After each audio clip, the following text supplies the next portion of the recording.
नहीं लेना है। और दूसरी चीज, ये स्कूल की शिक्षा के साथ साथ हम किसी भी क्षेत्र में जब काम करते हैं तो हमें उसकी शिक्षा लेनी है, उसका ज्ञान लेना है।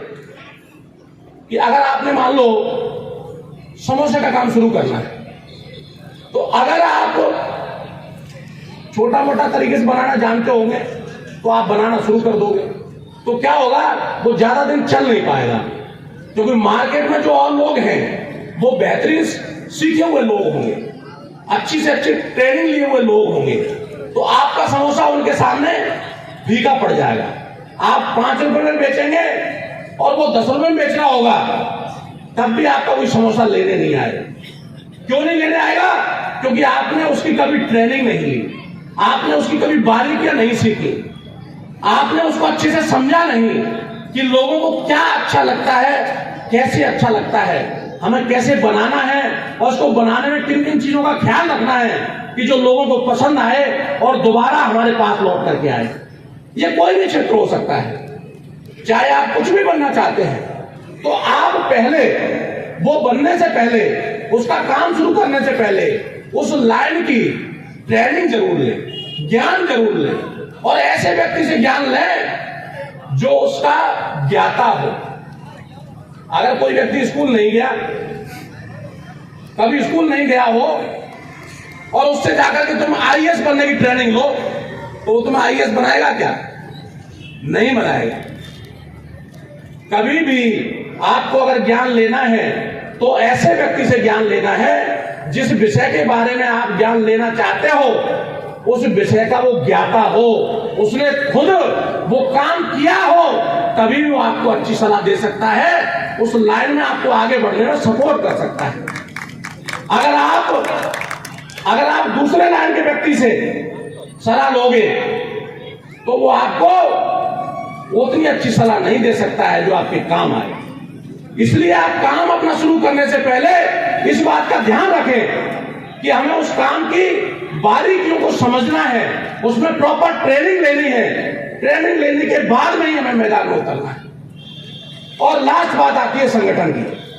तीसरी चीज, ये तो हमारे बुजुर्ग सदियों से कहते आ रहे हैं कि अगर एक लकड़ी होगी तो कोई भी तोड़ देगा, लेकिन 10 लकड़ी को एक साथ जोड़ दो तो नहीं तोड़ पाओगे।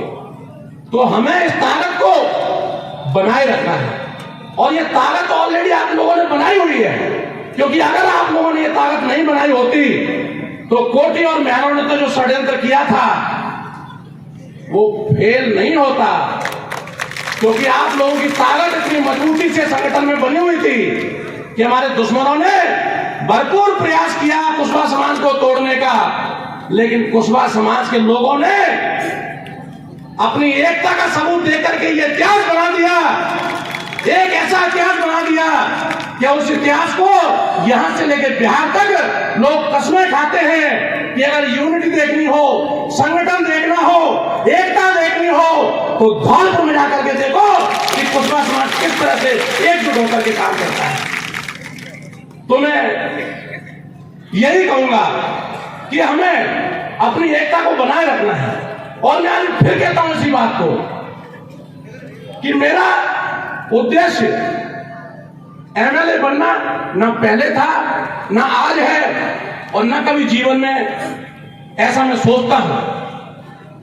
मैं पहले भी खुश था, आज भी खुश हूं, और जीवन में आगे भी खुश रहूंगा। मुझे कभी भी किसी भी तरीके से इसका कभी लालच नहीं रहा। जब मैं हेलीकॉप्टर से आया था बरेठा पर, तो उसके बाद में मेरे यहां फैक्ट्री में काम चल रहा था, तो हमारे समाज के बुजुर्ग लोगों ने आकर के मेरे को ये बोला फैक्ट्री पे आकर के कि भाई हमारे जिले के अंदर इतनी तादाद में समाज होते हुए भी लोग हमें गुमराह कर जाते हैं और हमें विधायकी नहीं मिलती, और इसका नुकसान ये होता है कि जिन लोगों को वोट नहीं देते हैं वो हमसे भी दुश्मनी निकालते हैं, वो नेता हमें परेशान करते हैं। तो बेटा आप सक्षम हो, आप हमारे साथ आओ और इस पोजीशन को संभालो। तो मैंने उनको ये कहा था कि भाई ऑलरेडी नेता है समाज के अंदर, मेरी क्या जरूरत पड़ रही है, मैं तो अपनी दुनिया में खुश हूं, आप उनको क्यों नहीं मजबूत करते। तो उन्होंने कहा था मुझे कि बेटा अगर उनसे काम चल रहा होता तो हम तेरे पास नहीं आते, तू हमें ज्ञान मत दे, अगर तू हमारे साथ आ सकता है तो बात कर, नहीं तो हमें हमारे हाथ पर छोड़ दे। ये हम फेंटा रख रहे हैं आपके सामने, उसमें लात मार दे, तू अपना दिल्ली चला जा। तो अब आप सोचिए मैं क्या करता। तो मैंने उनको यही कहा कि अगर ऐसी बात है, मेरे बुजुर्गों को ऐसा अगर लगता है कि वीएन कुशवाहा के आने से उनका कुछ भला हो सकता है, समाज का भला हो सकता है, तो मैं अपनी पूरी जिंदगी कुर्बान देने के लिए तैयार हूं। तो मैंने उनको ये कहा था कि मैं आपकी ये बात स्वीकार कर लेता हूं, लेकिन मेरा एक निवेदन समझ लो या मेरी एक शर्त समझ लो, क्योंकि जब तक वो शर्त पूरी नहीं होगी हमारा भला नहीं हो पाएगा। तो मैंने क्या समझाया था उनको, मेरे को देखो अपने परिवार में जैसे एक मुखिया होता है, अपने परिवार में घर में आप सब लोगों के घर में एक ही मुखिया रखते हो ना, चार चार थोड़ी रखते हैं।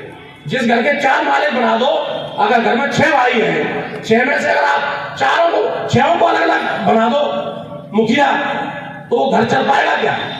कोई कहेगा कि नहीं कल वहां पे बुराई करने जाना है, वो कहेगा नहीं कल वहां तो मेले में जा रहे हैं। तो मुखिया एक जिस घर का होता है वही घर तरक्की करता है।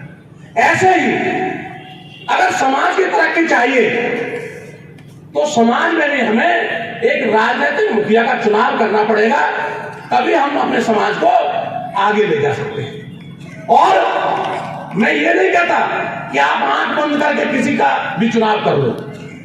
मैंने उस समय भी यही कहा था कि हम प्रत्येक गांव में जाएंगे। धौलपुर जिले में 300 गांव है कुशवाहा समाज के, हम 300 गांव में जाएंगे समाज के साथ में और उनसे पूछेंगे, अपनी ये बात रखेंगे कि भाई हम एक ऐसा प्रोग्राम करना चाहते हैं कि जहां पर अपने समाज की तरक्की के लिए अपने एक नेता का चुनाव करेंगे और नेता का चुनाव करने के बाद में फिर हम उस नेता का हर तरीके से साथ देंगे। तो मैंने उनको यही चीज कही थी।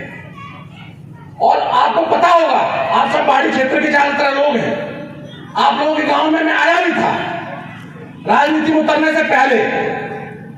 तो मेरा मकसद यही था, तो मैंने उनको यही कहा था कि एक बार सब जगह सब 300 गांव के लोग इकट्ठे होंगे और इकट्ठे होने के बाद में जो हमारे सरदार बैठे होंगे, जो हमारे सम्मानीय बैठे होंगे, हमारे बुजुर्ग बैठे होंगे, युवा बैठे होंगे, उन सभी से यह पूछना है कि आज के दौर में कौन सा ऐसा आपका नेता है जो तन से, मन से, धन से, जूते से, हर तरीके से सक्षम हो, जो इन राक्षसों से लड़ सके, उसका आप नाम रख लो।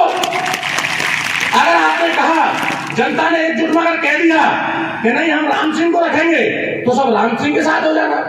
अगर जनता बोल दे कि हम हरिओम के साथ रहेंगे, तो हरिओम के साथ हो जाना। जनता कह दे बीएल के साथ रहेंगे, तो बीएल के साथ हो जाना।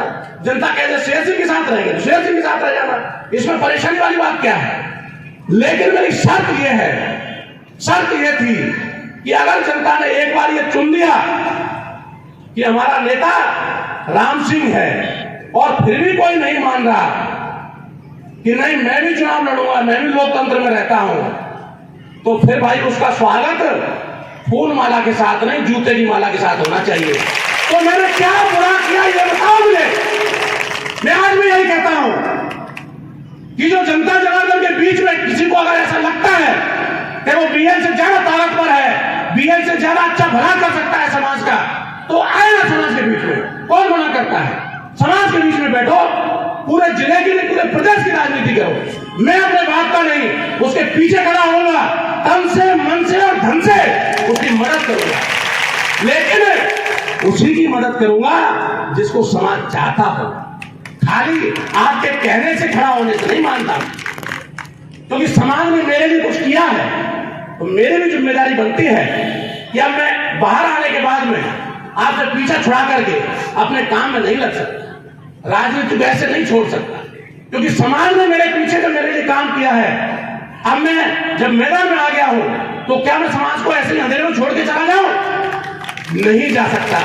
इसलिए मैं कहना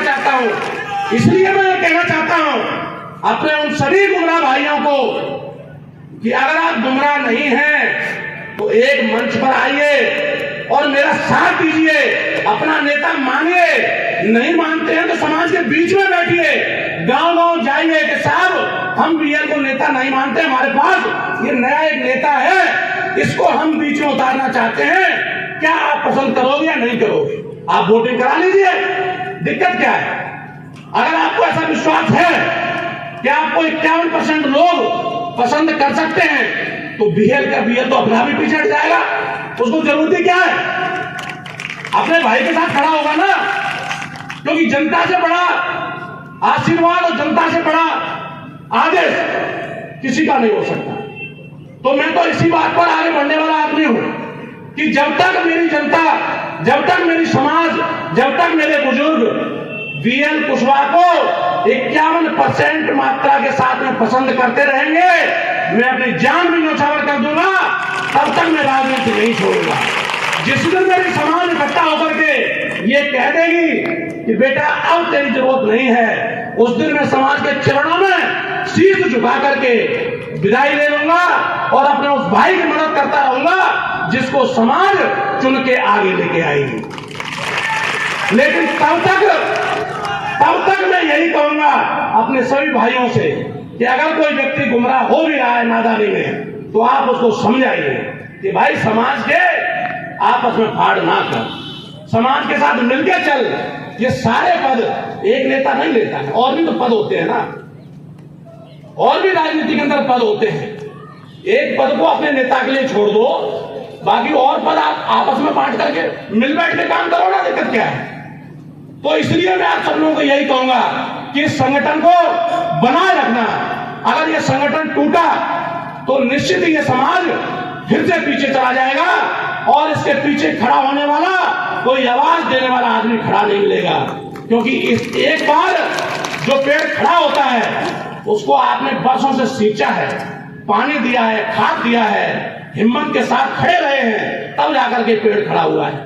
पेड़ को खड़ा करने में टाइम लगता है, गिराने में टाइम नहीं लगता है। 1 घंटा नहीं लगेगा किसी पेड़ को नीचे काटने। 1 घंटा आप कैंची लेकर के चले जाइए, कुड़ाली लेकर के, आप 1 घंटे में बड़े से बड़े पेड़ को गिरा दोगे, लेकिन आप खड़ा नहीं कर सकते। तो आप ये सोचिएगा जरूर कि एक बने हुए पेड़ को काटना है या आपने उस पेड़ को और मजबूत करना है, जिससे वो पेड़ अपने आने वाली नस्ल को छाया दे सके और अपने स्वाभिमान की लड़ाई लड़ सके। बस इतना कहते हुए लास्ट में मैं इतना कहूंगा कि आप सभी लोगों ने जो मान सम्मान मुझे दिया है उसके लिए कोट कोट आभार। और जो कुशवाहा फाउंडेशन द्वारा गोद लिए हुए बच्चे हैं, अनाथ बच्चे, इन दोनों बच्चों के लिए मैं 51,000 की एफडी करवाता हूं। बस ना कहते हुए बहुत बहुत आभार, धन्यवाद। जय कुशवाहा।